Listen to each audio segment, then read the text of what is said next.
नमस्कार, आप देख रहे हैं जवाब देना पड़ेगा आपके साथ। मैं हूं प्रिया सिन्हा। 2024 लोकसभा चुनाव का बिगुल बज चुका है। राजनीतिक पार्टीज एक दूसरे को आईना दिखा रही हैं और इसके बीच जुबानी जंग भी तेज है। ऐसे में अगर कोई नेता किसी शब्द के सहारे वार करता है तो वही शब्द दूसरे के लिए हथियार भी बन जाता है। ऐसा ही हुआ कांग्रेस नेता राहुल गांधी के साथ, जिन्होंने हिंदू धर्म के शक्ति शब्द का जिक्र करते हुए कहा कि वो शक्ति से लड़ रहे हैं, तो बीजेपी ने इसे सनातन धर्म का एक और अपमान बता दिया। पीएम नरेंद्र मोदी ने राहुल गांधी के इसी स्टेटमेंट पर पलटवार किया। उन्होंने कहा कि मैं इस चुनौती को स्वीकार करता हूं और मैं इन शक्ति स्वरूपा माताओं बहनों की रक्षा के लिए जान की बाजी लगा दूंगा। इस पूरे मुद्दे पर होगी चर्चा, जिसमें हमारे साथ कुछ खास मेहमान भी जुड़ेंगे। लेकिन सबसे पहले राहुल का शक्ति वाला वार और पीएम मोदी का पलटवार आप सुनिए। हिंदू धर्म में शक्ति शब्द होता है। हम शक्ति से लड़ रहे हैं, एक शक्ति से लड़ रहे हैं। इंडी अलायंस ने अपनी घोषणा पत्र जाहिर किया और उन्होंने कहा है कि उनकी लड़ाई शक्ति के खिलाफ है। मेरे लिए हर मां शक्ति का रूप है, हर बेटी शक्ति का रूप है और मेरी इन माताओं बहनों की तरफ से, माताओं बहनों, आपको मैं शक्ति के रूप में पूजा करता हूं। तो 24 की लड़ाई शक्ति वर्सेस व्यक्ति पर आ गई है। इसी पर चर्चा करेंगे। हमारे साथ कुछ खास मेहमान मौजूद हैं। तारुफ करवा दूं, इस वक्त मेरे साथ आलोक वत्स, नेता बीजेपी मौजूद है। टीना करमवीर, प्रवक्ता हैं कांग्रेस पार्टी की, उन्होंने भी हमें ज्वाइन किया है। आप दोनों का बहुत स्वागत। और टीना जी, सबसे पहले आपसे ही सवाल, हिंदू धर्म में एक शब्द है शक्ति, हमारी लड़ाई उसी शक्ति के खिलाफ है। हमें जरा समझाइए, और जो दर्शक आपको इस वक्त सुन रहे हैं, इस लाइन के मायने क्या है कांग्रेस पार्टी के लिए? हिंदू धर्म में कौन है शक्ति? पहली बात तो मैं आपके चैनल के माध्यम से आपके दर्शकों को ये बताना चाहती हूँ कि जिस तरीके से राहुल गांधी साहब ने जो कहा उसको गलत कोट किया गया है। राहुल गांधी साहब जो जिस शक्ति की बात कर रहे हैं वो असुरी शक्तियां, जो देश के प्रधानमंत्री जिस तरीके से उन्होंने कहा कि राजा की जान जो है वो ईवीएम में बसती है, और जिस तरीके से वो जिस शक्तियों का इस्तेमाल कर रहे हैं, ईडी सीबीआई, ये असुरी शक्तियां हैं जो उनका वो इस्तेमाल कर रहे हैं। हिंदू धर्म कहना जरूरी था क्या?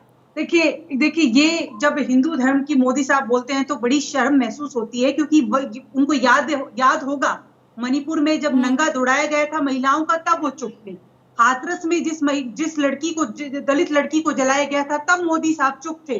तब उनके क्या मुंह में जबान नहीं थी? और वही लड़कियां, वही बेटियां जिनको कहते हैं कि मेरे घर की बेटियां, वो पहलवान बेटियां जब आंदोलन कर रही थी तब देश के प्रधानमंत्री क्यों खामोश थे? ये सवाल मैं भी आज जनता से भी पूछना चाहती हूँ। देखिए, इस तरीके की दोगली राजनीति मत करिए, और ये लफाजी अब चलने वाली नहीं है। आप जाते रहिए रैलियों में, आप बात करिए ना, आपने 10 साल का काम किया है, लेकिन आपसे पलट करके सवाल पूछा जाएगा कि आप भी कई मामलों में मौन क्यों हो जाते हैं। संदेश खाली जैसी घटना पर, जिसको लेकर के खंडन करना चाहिए था, जिसकी निंदा करनी चाहिए थी, उस पर बिल्कुल हमने खुलकर निंदा की। मैं आ रही हूं आपके पास। हमने खुलकर निंदा की, लेकिन इस तरीके से नहीं चलेगी, ये दोगलेबाजी नहीं चलेगी। देश के प्रधानमंत्री को बोलना पड़ेगा मणिपुर की महिलाओं पर, लेकिन इसलिए वो बेटियों की बात नहीं कर रहे। अपने खुद के घर में जाकर झांक कर देखिए, क्यों कहते हैं कि मेरे घर की बेटियां? क्या न्याय मिल पाया?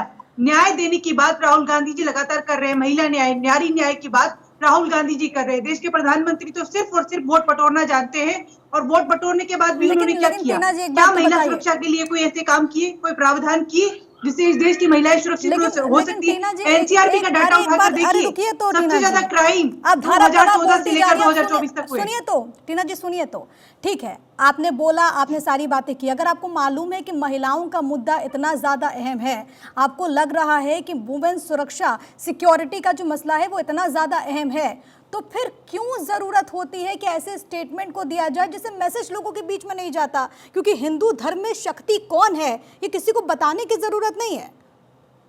देखिए, जो 140 करोड़ जनता है वो भी सब समझ रही है वो जान रही है कि जिस तरीके से इलेक्टोरल बॉन्ड पर सुप्रीम कोर्ट लगातार सवाल पूछ रहा है एसबीआई से, लेकिन और भारतीय जनता पार्टी जब पता चल गया कि सबसे बड़ा हिंदू धर्म शक्ति पर ये डाइवर्ट मत महिलाओं पर सवाल करिए। आज का सबसे अहम मुद्दा यही है, और आज का सबसे अहम मुद्दा बेरोजगारी है। आज का मुद्दा ये नहीं है कि राहुल गांधी साहब ने क्या बयान दिया। उन्होंने 10,000 किलोमीटर लंबी यात्रा की है। यात्रा, इतनी लंबी यात्रा करना कोई मामूली बात नहीं है। आप यात्राओं को छोटा मत करिए। आप बताइए कि उन्होंने किस तरीके से, उनके पैरों में छाले रहे, लेकिन वो इतनी लंबी यात्रा कर मणिपुर से लेकर मुंबई तक वो पहुंचे हैं। और इससे पहले भी उन्होंने भारत जोड़ो यात्रा की। और वो यात्राओं को आप जिस तरीके से डाइवर्ट करने की कोशिश मीडिया के माध्यम से हो रही है, ये हम कतई बर्दाश्त नहीं करेंगे। और देश की जनता लगातार देख रही है। टीना जी, हम तो आपसे सवाल पूछ रहे हैं। टीना जी, आप कहिए तो जो सवाल आपसे पूछा, देखिए आप मुद्दे को आप भी डाइवर्ट कर रहे हैं, मुद्दे को तो आप भी डाइवर्ट कर रहे हैं साहब। लेकिन आज राहुल गांधी जी की छवि को कोई खराब नहीं कर सकता है। राहुल गांधी जी सच के साथ है। आज युवा उनको बहुत पसंद कर रहा है, क्योंकि ईमानदारी से अगर युवाओं की आवाज किसी ने बुलंद की है तो देश के एकमात्र नेता वो राहुल गांधी है। बस एक सवाल का जवाब चाहती हूँ टीना जी, अगर आपको लगता है कि बहुत अच्छा आपको रिस्पांस मिल रहा है, भारत जोड़ो न्याय यात्रा आपको लगता है कांग्रेस पार्टी मान रही है कि बहुत सफल है और इसमें जो अप्रत्याशित भीड़ भी जुटी है जिसको लेकर के आप कह रहे हैं, तो फिर आखिरकार जरूरत क्यों होती है कि ऐसे नेता की तरफ से ऐसा स्टेटमेंट दिया जाए? और केवल ये नहीं है कि सिर्फ राहुल गांधी ऐसे स्टेटमेंट देते हैं, लालू प्रसाद यादव परिवार को लेकर के हमला बोलते हैं, अब उसको तो बीजेपी भुनाएगी। आज मोदी जी को ये आदेश मिला होगा अडानी अंबानी से, इसलिए उन्होंने आकर अपनी ऐसा बयान दे दिया। देखिए, सबसे बड़ा मुद्दा जो राहुल गांधी जी ने कल अपने बयान में कहा कि राजा की जो जान है वो ईवीएम में बसी है। लेकिन इसी बात से शक्ति की भी बात कर दी आपने, शक्ति पर कोई जवाब नहीं दिया। मैं लौट रही हूँ, दो और मेहमान है मेरे साथ,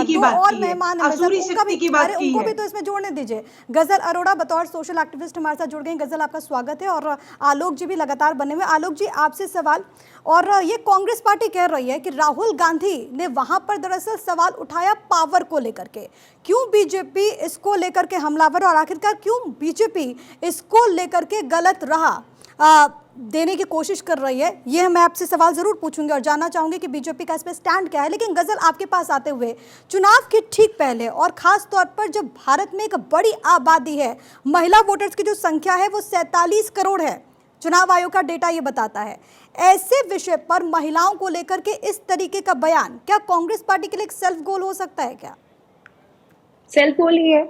मैं तो ये मानती हूँ प्रिया दैट की एक सेल्फ गोल है, क्योंकि अगर हम भाजपा सरकार की बात करें, उन्होंने बहुत कुछ करा है महिला शक्ति के लिए।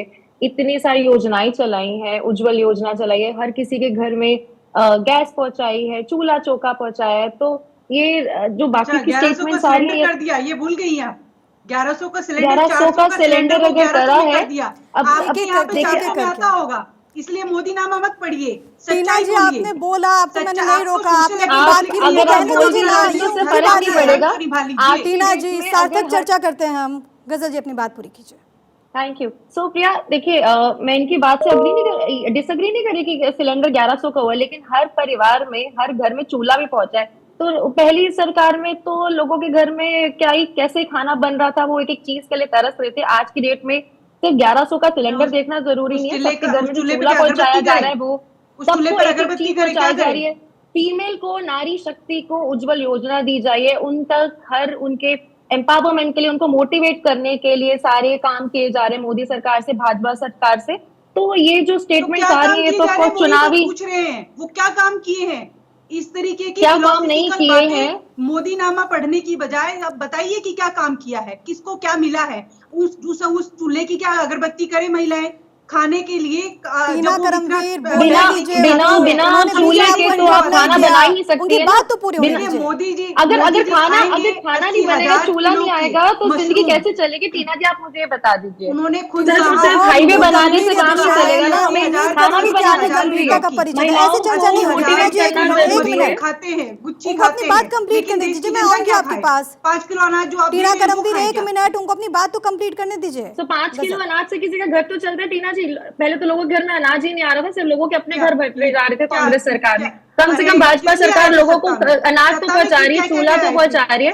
इतनी योजनाएं जो महिलाओं के लिए चल रही है, महिलाओं के मोटिवेशन के लिए, एजुकेशन के लिए चल रही है, जो इससे पहले कभी नहीं थी।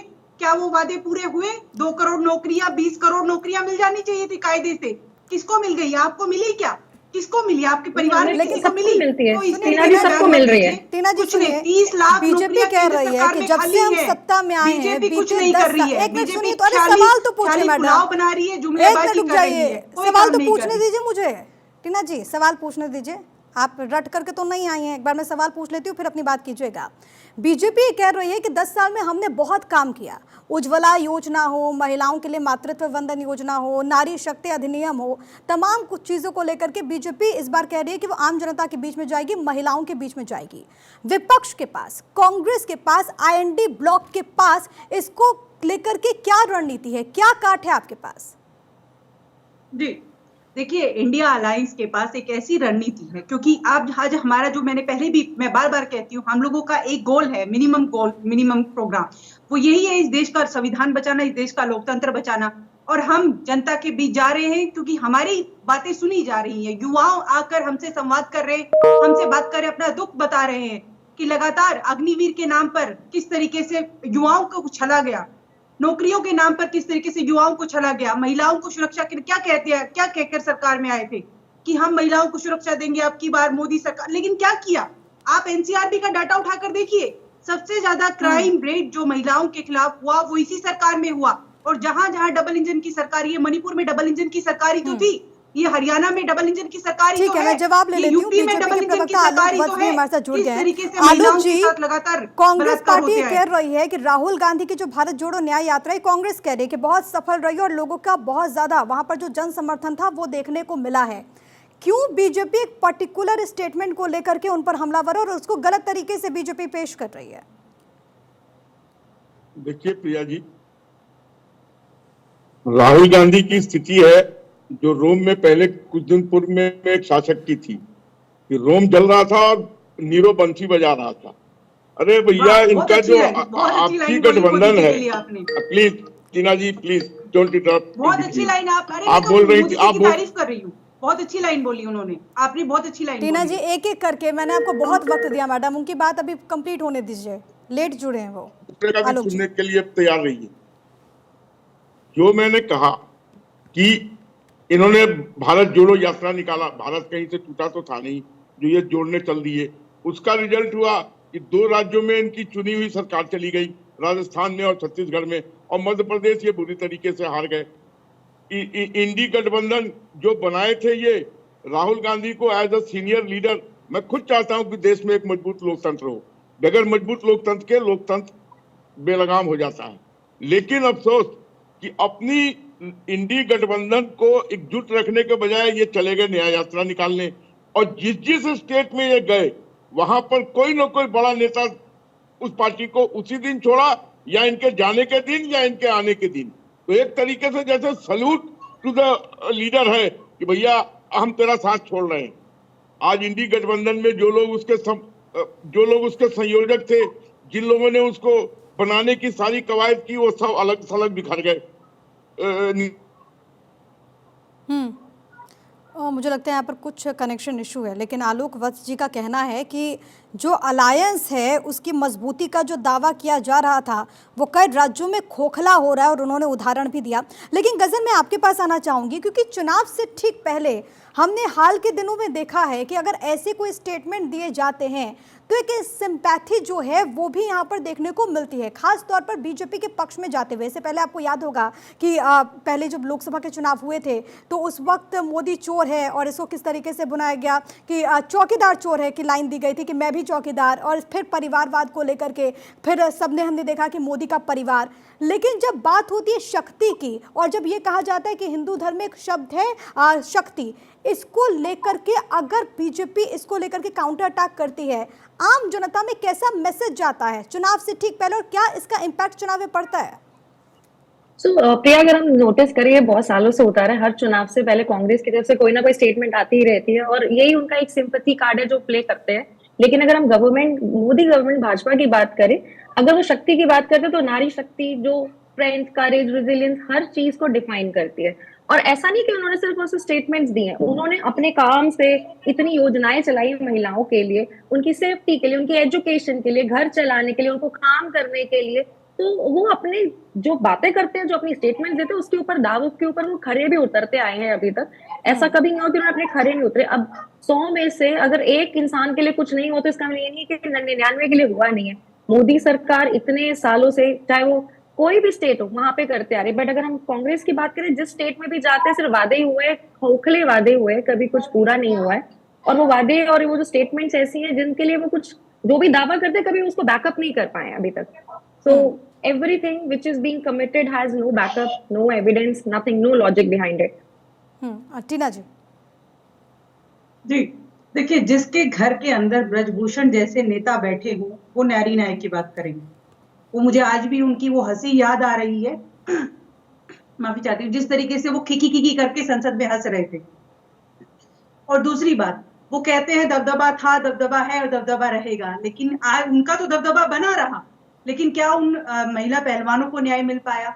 उनकी आवाज किसने उठाई? उनकी आवाज राहुल गांधी जी ने उठाई। इसीलिए वो बार बार कह रहे हैं कि नकारात्मक शक्ति जो मोदी जी मुखौटा पहनकर बैठे हैं ना, उस मुखौटे को उतारने की बात ही राहुल गांधी जी कर रहे हैं। लेकिन टीना जी एक बात बताइए कि ऐसे विषय पर क्या स्टेटमेंट देना जरूरी है क्या, खास तौर पर अगर हिंदू धर्म को लेकर के हो, सनातन को लेकर के हो? आप देखिए ना, INDIA में हम देखते हैं कि किस तरीके से उदयनिधि स्टालिन का भी एक स्टेटमेंट सामने आया था। तो ऐसी चीजें जो कि लोगों की धार्मिक भावनाओं को आहत करती हैं, क्या ये जरूरी है? मैंने आपका सवाल सुना। देखिए, इस राहुल जी के बयान को भटकाने की जरूरत थी ही नहीं, क्योंकि आज जो मुद्दा है वो मुख्य मुद्दे यही हैं कि इस देश में बेरोजगारी है, इस देश में महंगाई इस कदर है, अर्थव्यवस्था गर्त में जा चुकी है। लेकिन विपक्ष का कोई भी नेता जब बोलता है तो किस तरीके से उनको आप लोग दिखाने लग जाते हैं कि देखिए क्या बयान दे दिया। उम्मीद तो करें कि एक बड़े नेता है, राहुल गांधी एक बड़े नेता है ना? राहुल गांधी एक बड़े नेता है, क्या वो शब्दों का चयन ठीक से नहीं कर सकते? ये तो उम्मीद करेंगे ना। लेकिन अगर आप इस तरीके से बयान चलाएंगे तो भी गलत है, क्योंकि उन्होंने जिस शक्ति का नाम लिया, उन्होंने असुरी शक्ति, जो कि नकारात्मक शक्ति, जो कि Modi ji ED, CBI, IT department का इस्तेमाल कर रहे हैं। आप सोचिए कि जो जिन लोगों को इस तरीके से विपक्ष के नेताओं को इस्तेमाल कर रहे हैं। मैं उनको कोट कर रही हूं। राहुल गांधी ने कहा कि हिंदू धर्म में एक शक्ति है। अब हिंदू धर्म में एक शक्ति है, एक शक्ति शब्द है, ठीक है। शक्ति का मतलब हिंदू धर्म में क्या? अब ये समझा दीजिए। उन्होंने आगे क्या कहा कि राजा की जान किस में है? EVM में है। सबको पता है, अगर EVM की अगर चुनाव आयोग हमें समय देता, 10 महीने से विपक्ष लगातार आवाज उठा रहा है, विपक्ष मिलना चाह रहा है, चुनाव आयोग ने समय नहीं दिया। फिर चुनाव आयोग आते हैं और शेरो शायरी करते हैं, वफाओं के तमाम वो शेरो शायरी करते हैं। वो जवाब देना क्यों सिर्फ विपक्ष के नेताओं को? मुझे लगता है कि टीना जी अपना शायद शेरो शायरी सुनते आ रहे हैं, जो काम उन्होंने किए थे अभी तक आपने ना देखे ना अभी आपने सुने। प्राइम मिनिस्टर ने सिर्फ शेरो शायरी नहीं करी, उन्होंने बहुत सारी चीजें, बहुत सारे इनिशिएटिव इलैबोरेट किए थे टीना जी। लेकिन नहीं, कोई समय नहीं दिया जा रहा है, क्योंकि लगातार सिर्फ एक ही सत्ता के खिलाफ, एक जो सत्ता में है, जो मोदी साहब है, उन्हीं के लिए, उन्हीं के पक्ष में बोला जा रहा है। लेकिन मुझे लगता है कि मोदी जी को ये सब बयानबाजी नहीं करनी चाहिए। उन्होंने 10 साल कांग्रेस सरकार भी सिर्फ मोदी जी के विवक्त के बारे में ही बोल रहे हैं। दिखानी चाहिए जनता के बीच कि 10 साल में महिलाओं के उत्थान के लिए क्या काम किया। अरे आप ही के देश की महिलाएं जो है 20% अगर क्षेत्र में बात की जाए, लेबर क्षेत्र में बात की जाए, वो उन्होंने नौकरियां छोड़ दी है। क्यों छोड़ी? किसकी वजह से छोड़ी है? कोविड के समय में महिलाओं ने किस तरीके से अपनी नौकरियां छोड़ी। इनके पीछे जाकर देखिए। आपके पास कोई डाटा नहीं है, कोई फैक्ट नहीं है, इस तरीके से आके आप कुछ भी बोल रहे। अगर आपने काम किया गलत टीना जी, एक सेकंड, आपको ये सब नहीं। क्या मैं आ रही हूँ गजल? आप मुझे सुन पा रहे हैं? हाँ, मैं आ रही हूँ गजल। एक बार टीना जी अपनी बात कंप्लीट कर लें। और राहुल गांधी जी के बयान को इस तरीके से लेना चाहिए था, क्योंकि उनको दिखाना ये चाहिए था मीडिया में कि देखिए इतनी बड़ी लंबी यात्रा कर एक ऐसा नेता निकल कर आया जिससे हजारों लाखों के लाखों लोग तस्वीरें भी दिखा रहे हैं। और एक जिम्मेदार चैनल होने के नाते टीना करमवीर जो भी तस्वीर सामने आई है, हमने दर्शकों को बताई है, दर्शकों को दिखाई है। लेकिन ये भी उसमें जिक्र होगा कि राहुल गांधी ने क्या कहा। अगर राहुल गांधी अपने शब्दों का चयन इस तरीके से करते तो हम दिखाएंगे। नहीं मैडम, हम दिखाएंगे कि राहुल गांधी क्या कह रहे हैं। डाइवर्ट किया गया है, बिल्कुल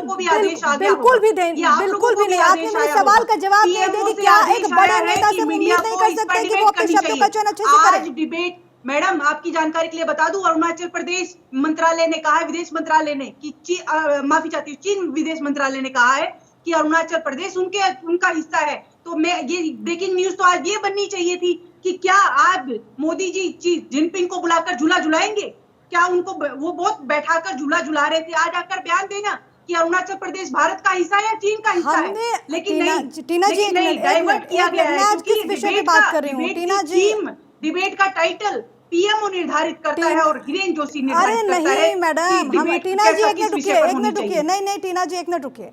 हम आज इस विषय पर बात कर रहे हैं कि राहुल गांधी ने जो स्टेटमेंट दिया, बीजेपी ने उसको भुना लिया। आखिर क्यों विपक्ष चुनाव से ठीक पहले ऐसी स्टेटमेंट देता है? क्योंकि इसका खामियाजा तो आपको भुगतना पड़ता है। अरुणाचल प्रदेश किसका हिस्सा है? भारत का हिस्सा है या चीन का हिस्सा? मैं आपसे किस विषय पर बात कर रही हूँ? मैं आपसे किस है या नहीं? अरे आप ये एक्सपेक्ट नहीं करेंगे कांग्रेस के साथ ये आता है, डाइवर्ट ही किया जाता है। मैं आपसे बेवजह बहस नहीं करूंगी टीना जी। मैं आपको अरुणाचल प्रदेश भारत का हिस्सा है।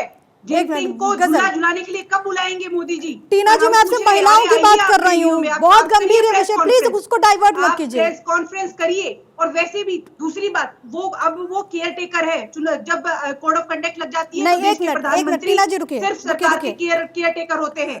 वो जिस तरीके से मुझे अपनी ऑडियो को डाउन करवाना होगा। रुक जाइए 2 मिनट मैडम, रुक जाइए। हम आज बहस किस पर कर रहे हैं? आपको टॉपिक पता है ना? महिलाओं पर बात कर रहे हैं। हाँ तो ठीक है, तो इसी पे स्टिक रहते हैं ना, इसी पे स्टिक करते रहते हैं ना मैडम। गजल अपनी बात पूरी पे मैंने जवाब दिया। एक मिनट टीना जी, अरे उनको ही बोलने दीजिए मैडम। इस डिबेट में सबसे ज्यादा टीना जी आप ही बोल रही हैं, एक बार उनको भी सुन लेते हैं ना। एक तरफा डिबेट एक्चुअली प्रिया ये वन साइडेड डिबेट है, बिकॉज कॉन्वर्सेशन का पॉइंट ही हमारा कुछ और है। स्टेटमेंट जो शक्ति पे आई है उसके ऊपर है। मैं इनके टीना जी के बाकी सारे सवालों को ही इग्नोर कर रही हूँ, बिकॉज जिस चीज का टॉपिक नहीं है उसके ऊपर हम बात भी नहीं करेंगे। हम बात करेंगे महिलाओं को लेकर और मोदी सरकार, जो कांग्रेस सरकार ने, राहुल गांधी ने जो स्टेटमेंट दिया और मोदी सरकार ने क्या किया है महिलाओं के लिए, हम उसके बारे में बात करेंगे।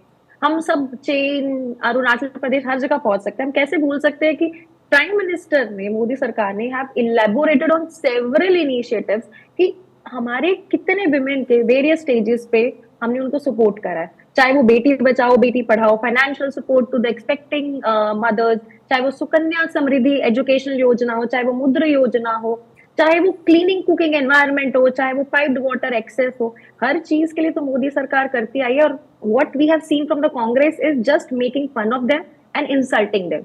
Even if they have done good, I have just seen them just insulting and doing nothing, just insulting, making fun, चाहे वो कोई भी जगह हो, बस उनके लिए मोदी एक ऑब्सेशन हो गया है, तो उनको बस वो बोलना है मोदी जी के बारे में। लेकिन जो अच्छी चीजें हो रही है उसके बारे में कोई बात नहीं करना है। So बस 30 सेकंड में, वक्त की थोड़ी कमी, 1 मिनट बस टीना, बस 30 सेकंड में। जी देखिए, जो एक खोखला व्यक्ति, खोखले आदमी, जो कि सबसे कायर प्रधानमंत्री है, जिन्होंने 0 प्रेस कॉन्फ्रेंस करी, बेटी बचाओ बेटी पढ़ाओ में हरियाणा से आती हूँ, वहां पर उन्होंने शुरुआत की, वहां से शुरुआत की। बात को आप बताइए, 80% नहीं बता रही कि क्या आखिरकार मौका ही क्यों दिया जाता है? क्यों ऐसी 80% जो सारा जो पैसा है वो बेटी बचाओ के प्रचार में खर्च कर दिया। बहुत धन्यवाद आप दोनों का, बहुत शुक्रिया टीना करमवीर, बहुत धन्यवाद आपका। गजल, बहुत शुक्रिया आपका हमारे साथ जुड़ने के लिए। तो सवाल यही कि चुनाव से ठीक पहले ऐसे स्टेटमेंट देने के मतलब क्या, और आखिरकार अगर बीजेपी इसको भुना रही है तो आने वाले वक्त में क्या मैसेज लोगों के बीच में जाएगा, किसको कितना फायदा होगा?